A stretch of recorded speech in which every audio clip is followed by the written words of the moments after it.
evening, everyone. In today's presentation, we will be looking at dyslexia, dyscalculia, and dysgraphia.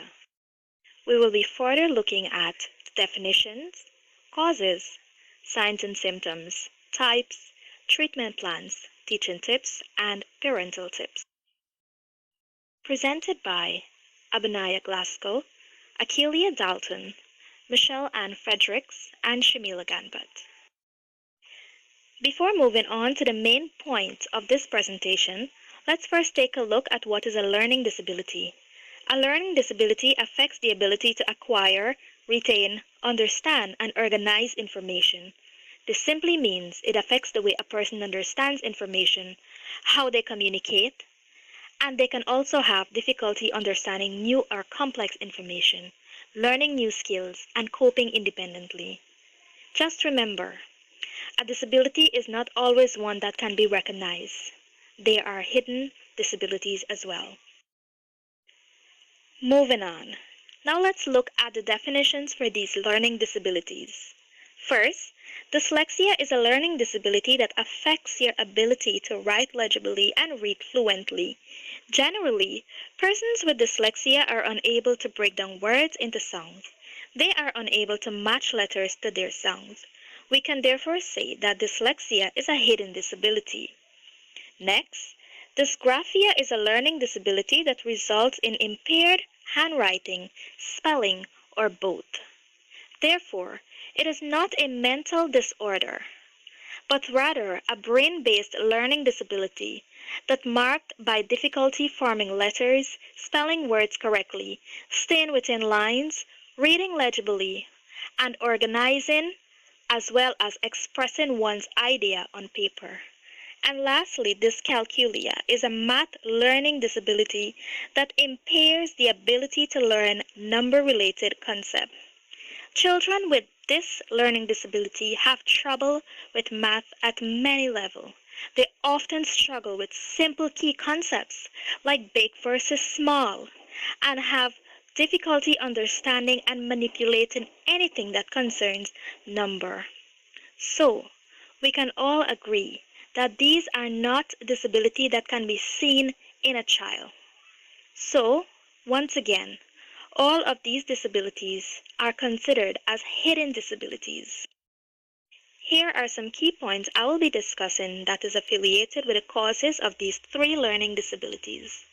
Let's first look at dyslexia. Impairment in the brain's ability to process phonemes. This is a specific learning disability that is neurobiological in its origin. These difficulties typically result from a deficit in the phonological component of language that is often unexpected in relation to other cognitive abilities. Next, brain injury. A person's brain developed the ability to function in a typical way. But in some cases, if some sort of event such as a head injury caused damage to the brain, then the function can be impaired. Example, a person with a childhood history of dyslexia might experience an illness or injury that might worsen things. This situation is fairly common with head injuries such as concussion. And genetic and heredity. The exact cause of dyslexia is not clear, although the condition generally runs in family. To this end, dyslexia appears to be an inherited condition, and children with a family history of learning disability are most likely to develop dyslexia than children without such history. Secondly, dyscalculia. One cause of this learning disability is acquired. Dyscalculia can be an acquired disorder due to severe cerebral injury. Then we have brain development. Brain imaging studies have shown some differences between people with and without dyscalculia. The difference has to do with how the brain is structured and how it functions in the area that is linked to the learning skills. And lastly, genetic and heredity. Dyscalculia tends to run in families.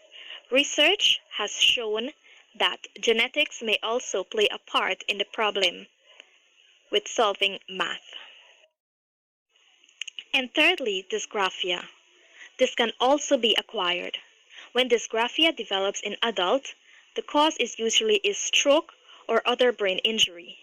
In particular, injury to the brain's left parietal lobe may lead to dysgraphia. Neurobiological. Children with dysgraphia lack the connection between the different centers of the brain that are responsible for writing. These persons fail to remember the pattern or the mechanism of writing letters and numbers due to the disturbance in the sequence of motor movements. Orthographic coding. If dysgraphia appears in childhood, it is usually the result of a problem with orthographic coding. This is an aspect of working memory that allows you to permanently remember written words and the way your hands or fingers must move to write those words. Now you will learn about the signs and symptoms of dyslexia, dyscalculia, and dysgraphia. For dyslexia, we have delayed language development.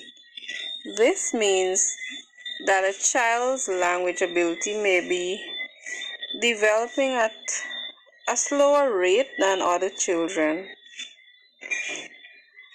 They may have trouble expressing themselves or understanding others.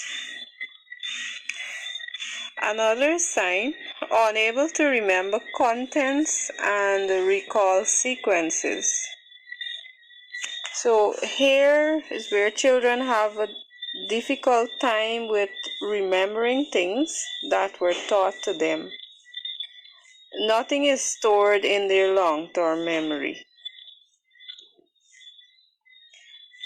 Problems recognizing differences in similar sound. This means children are unable to understand what they hear in the same way other children do, especially in speech. Their ears and brain don't coordinate. Now we're moving on to the signs and symptoms of dyscalculia. Now, dyscalculia is not the same as math anxiety, but people with dyscalculia can react strongly to activities involving mathematics. People with dyscalculia can have trouble with math in different ways. Signs may vary from person to person, and they can look different at different ages. So here are some signs. Troubles in learning how to count. Example, a child may be asked to count from 1 to 5 using their fingers or objects and still miscounts. Another sign, struggles in recognizing patterns. Example, if a pattern with shapes is given to complete, they are unable to see the pattern that should be there. If it's 2 squares, then a triangle or maybe a circle. Difficulties counting backwards. Example, from 10 to 0. They might miss out numbers between 10 and 0. Like when they go backward, they might start at 10, they go down to 9, then they reach to 5, or then they come back to 7, and so on.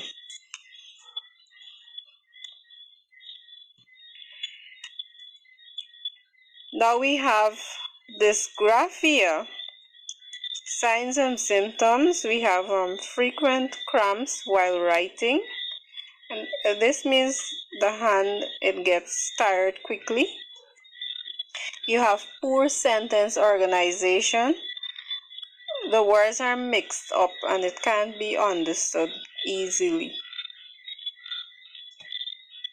Awkward and painful pencil grip.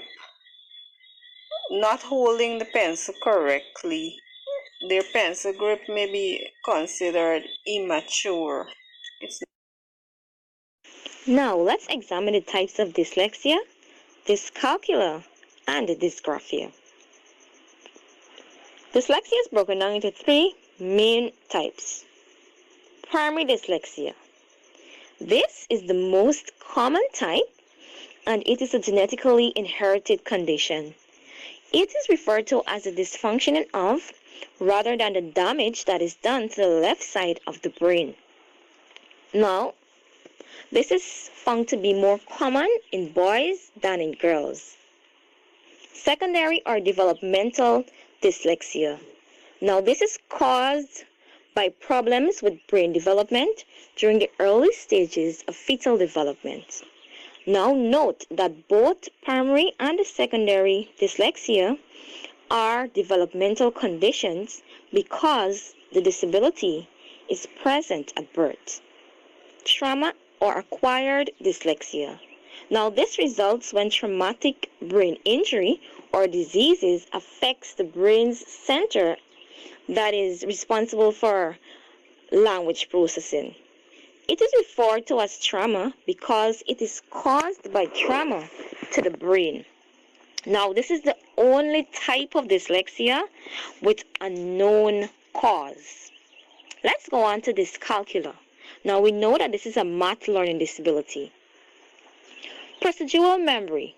Now, these persons who suffer this type of dyscalculia, they lack the ability to store memory related to math. Visuospatial.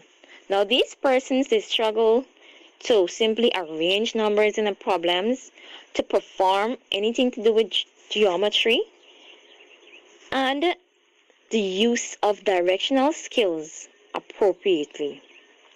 Number fact.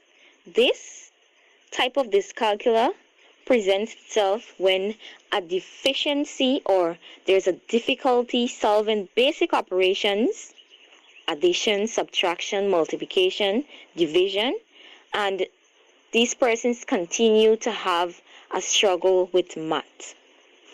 Dysgraphia. We know that this is a learning ability that affects writing. Motor dysgraphia.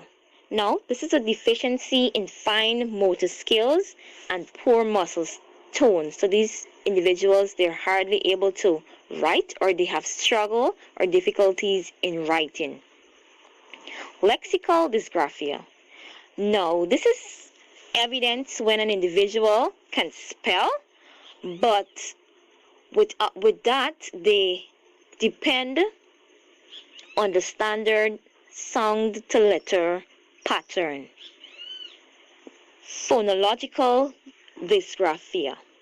Now, these individuals, they have writing and spelling disturbances. They have difficulties remembering letters and not being able to blend or arrange these letters to come up or to produce a target word. Now, note that some individuals can or may suffer from more than one type of dysgraphia. Treatment plans for dyslexia, dyscalculia, and dysgraphia. Dyslexia. Although there is no known cure for dyslexia, the school, the parent, and the community as a whole, they can develop, organize, and create a learning plan to meet the child's individual need. Now, an early detection is also important. This way, it will inform the teacher and the parent of how to best support the child, since they have or they're suffering from a disability. Dyscalculia. The most effective treatment for dyscalculia, like dyslexia, is an early diagnosis. Now, once this detection is made, it is very important for parents and the teachers to motivate the children, show them that they can do anything with patience, with support. Now, remember, we need to focus on what they can do, their abilities, rather than what they cannot do, their disabilities. dysgraphia. Now, occupational therapy and therapeutic activities, they have proven to help in improving handwriting skills. Teaching tips when dealing with dyslexic learners. As a teacher, when dealing with a child that is dyslexic, or a child that we say that's suffering from dyslexia, we should make sure that our classroom is very inclusive. What this means is that we should make sure that we have specially designed instructions for these learners that would help to support them, and that would also help them to make progress whenever they're in our classroom. We should never ask a child that is suffering from dyslexia to read aloud. And we should expect less written work from a child that has dyslexia. For dyscalculia, if by chance you have a child that has dyscalculia, as a teacher, you should make sure that you practice collaborative learning. Now, what this means is that you can have your learners in groups of 2 or more. You can have them in large groups, because this has proven to enhance their learning through them working together. You should make sure that you use as much concrete materials as possible, or concrete materials are manipulatives, which can be physical objects. You can use a lot of games, you can use drawings, you can give little scenarios whenever you're teaching mathematics, because we all know that dyscalculia, it's a mathematics learning disability or a mathematics learning disorder. We should make sure that we explain our concepts in a very logical manner whenever we're teaching mathematics. If by chance as a teacher you have a learner that is suffering from dysgraphia, you can make sure that you exercise their gross and their fine motor skills as much as possible. Now, some of you might want to know what is their gross motor skills and their fine motor skills. Now, when you think about gross motor skills, you think about the big muscles inside of your body. When you think about fine motor skills, you think about the smaller muscles inside of your body.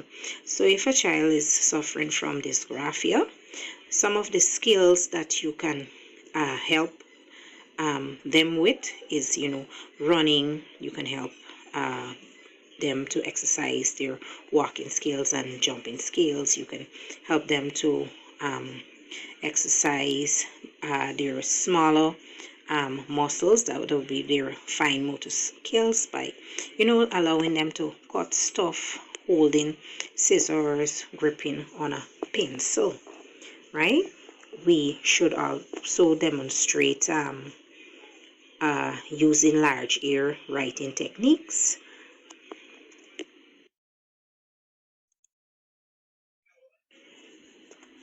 Parental tips for parents that have learners that are suffering from dyslexia.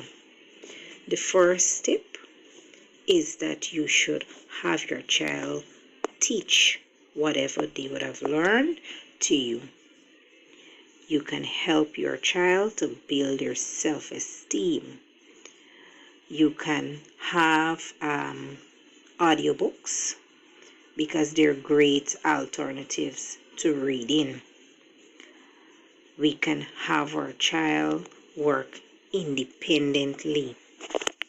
If you have learners that are suffering from dyscalculia, we should listen to our children's interests. We should help our child or children with their homework. And we must always acknowledge our child's struggles, and we should always make sure that we praise them for their hard work and their success. If you have children that they're suffering from dysgraphia, you should allow them to feel the letters, right? You should allow them to use, big writing, or whenever you're helping them, you use big writing. And you should allow your child to speak it first before they write it.